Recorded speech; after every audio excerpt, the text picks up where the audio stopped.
What is up, YouTube? I'm Forty. Welcome back for round two of, deck profiles coming out of this weekend. Marcos Salinas went 5-0 and unfortunately lost in top 8 to Frames for his local OTS tournament for the World Celebration. Playing underneath TCG format. So here's the thing. Starting off 5-0 with this is no easy feat. Alright, it means he's the last undefeated in Swiss. Means that this man unfortunately got doodle-bopped by Frames. That's unfortunate, but this man held out throughout Swiss with zombies and did relatively well. And we've been constantly looking for cool zombie lists for this format, and this one really caught my attention when it was submitted. I was like, Waking the Dragon? Excuse me? This is pretty cool. So, this deck takes standard zombie combo almost to another level. Not to like a degenerate level per se, but here's the thing, alright? You have EEV in the side for mass disruption. You had Super Polys packed into the main deck here, so you got your pick of Draco Nether Souls or Starving Venom Dragons. Honestly, whichever one fits the situation better for you. I mean, there'll be times where you're not going to have the zombie world. There'll be times where you can't get to the zombie world. That's where the Starving Venom Dragon comes into play. So, let's kind of dig on in to Marcos's deck here and see what's going on. So we have 2 copies of Ash Blossom and Joyous Spring. We have 2 copies of Doom King Boulder Rock. This is very standard. You were never playing 3 of this unless you are some crazy madman. Now we have 2 copies of Ghost Ogre and Snow Rabbit, of course. 1 copy of the Glow Bloom, it's so adorable. 2 copies of Goizuki, standard zombie dump. We have triple copies of Mizuki. Only 2 copies of the Necroworld Banshee. You were never playing more than this, to be completely honest. We have triple copies of Unizombie, the best starter that this deck has. Now this deck plays 2 copies of Vampire Fraulein. So, when a monster declares an attack, you can special summon this card from your hand in defense mode. Okay? You can only use this effect of Fraulein once per turn and once per battle. If your zombie monster battles an opponent's monster during damage calculation, pay life points in multiples of 100, max 3,000. Your battling monster gains that much attack and defense during damage calculations. Basically, you have to convert your life to the supreme waifu here and basically wreck your opponent with your zombie monsters. Pretty straightforward. Then we have triple copies of Called by the Grave, Hand Traps are a no-no. 1 Foolish Barrel.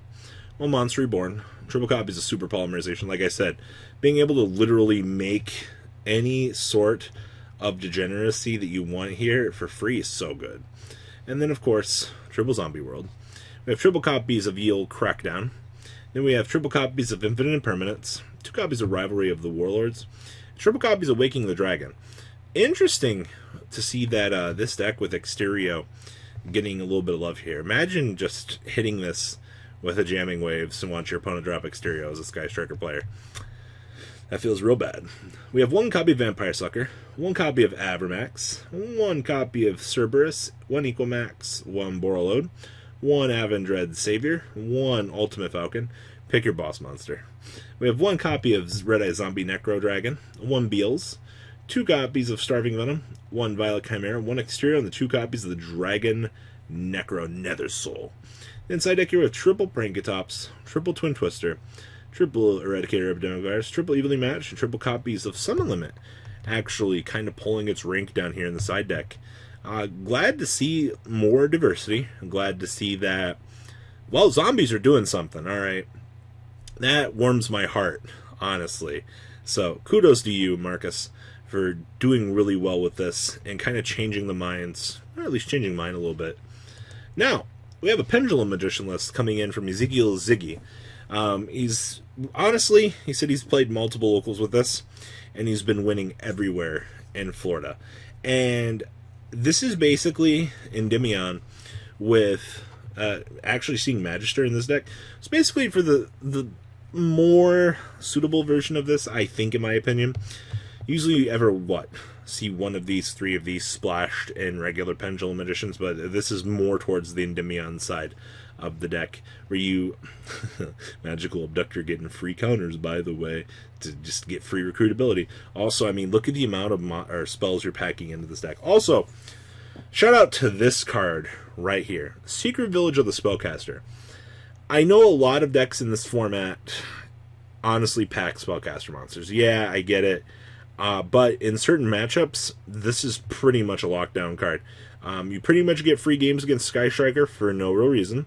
And literally, I mean, okay, so an Ultrageist, it's not too bad. Against our friends, the beautiful, beautiful, beautiful Danger Thunder, you do turn off a little bit, but not a lot. I mean, you're already comboing off, so it's not like this is a hindrance to you to open it anyway, and it's a 1-up. So, Mr. Ezekiel's list here. So we have 2 copies of the Curtain Riser, of course, the old starter.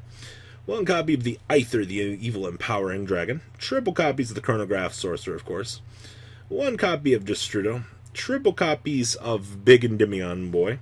2 copies of the Magical Abductor. 2 copies of the Magister of Endymion. 2 copies of the Jackal King. Triple copies of the Servant of Endymion. The triple copies of Supreme King Darkworm. The 1 copy of Gate Zero, and the 1 copy of the Time Gazer Magician.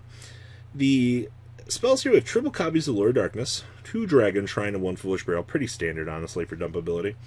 1 copy of the Magical Citadel. Man, those counters are going to get quick. We have triple copies of Pot of Desires, with 1 Secret Village, triple Spellbook Mastery, 1 Terraforming, and the 1 copy of the Upstart Goblin. Now, down here in the extract, we have 1 copy of Triple Burst Dragon, 1 Phoenix, 1 Heavenly Spheres, 1 Electromite, 1 LP, 1 Bring the Pain, 1 Boral Sword, 1 Boral Load, 1 copy of Just Beat It, 1 copy of Tornado Dragon, 1 Abyss Dweller, 1 FA Dawn Dragster, 1 Boral Load Savage Dragon, Arcanite Magician, and the 1 copy of the Odd Eyes Vortex Dragon. Side deck here, triple Denko back at it again. Stick this against Sky Striker, win the game. Triple copies of Gnome material. Honestly, doing this on a mermaid after it's done its thing, pretty good. 1 copy of Necro Valley, 2 copies of Twin Twister, triple Infinite Permanence, and triple copies of Unending Nightmare. Wrapping this one up. This is pretty interesting. And the last list we have here is from Marshall Navarro. He has gone 3 weeks in a row, locals. He has gone 4-1 each week.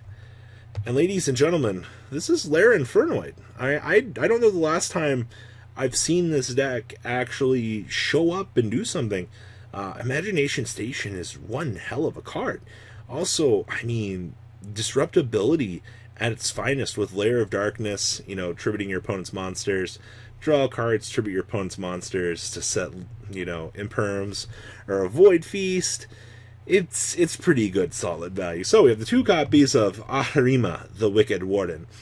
Being able to discard this to get the Lair is also pretty good. Or, you know, tribute your opponent's monster and add. We have 2 copies of Ghost Ogre and Snow Rabbit. 1 copy of the Atondal. Triple copies of Dankatron, of course. 2 copies of the Deviati. 1 copy of Harmadic. 2 Anuku. 1 Petruli, 2 copies of Seismitis, 1 Sajet, and the 2 copies of Lilith. Honestly, the big numbers here, pretty standard. 2 Devi, 2 Anaku, you're not going to mess with that.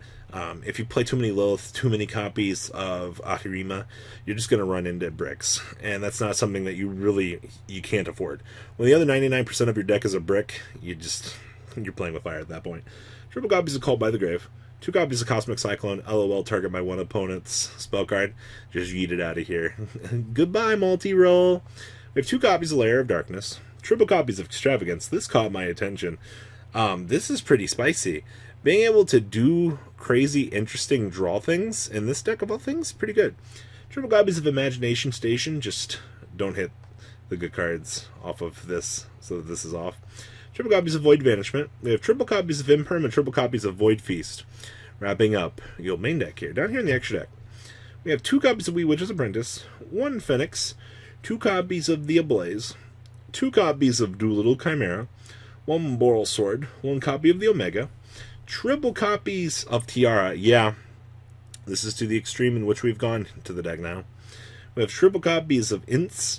Side deck, we have triple copies of Denko Rekka, 2 copies of Droll and Lockbird, triple copies of Gamma. Seeing Gamma and Driver in sides right now is pretty interesting. Honestly, it's kind of caught me off guard a little bit. Like, this card is really good. It's not like you don't have to play Lambda or anything, but like specifically for negations and things, this is pretty good.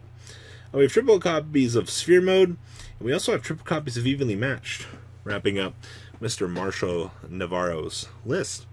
So guys, what do you think about these crazy lists? I think, for the most part, things are pretty interesting out here, but What do you guys think? Please leave a comment down below. Tell me what you guys think about Marcus's, Ezekiel's, and Marshall's list from this weekend's events. Catch you guys on the flip side. Peace out. The ride never, well, truly ends. Thank you, patrons. Without you guys, I don't know what I'd be wearing in these videos. I might be a truffle shuffle incident all over again. Guys, please also check out Vanquil40 for some awesome Vanguard content. Some other interesting stuff you might find up here on the left or in the description as well. Thanks for watching.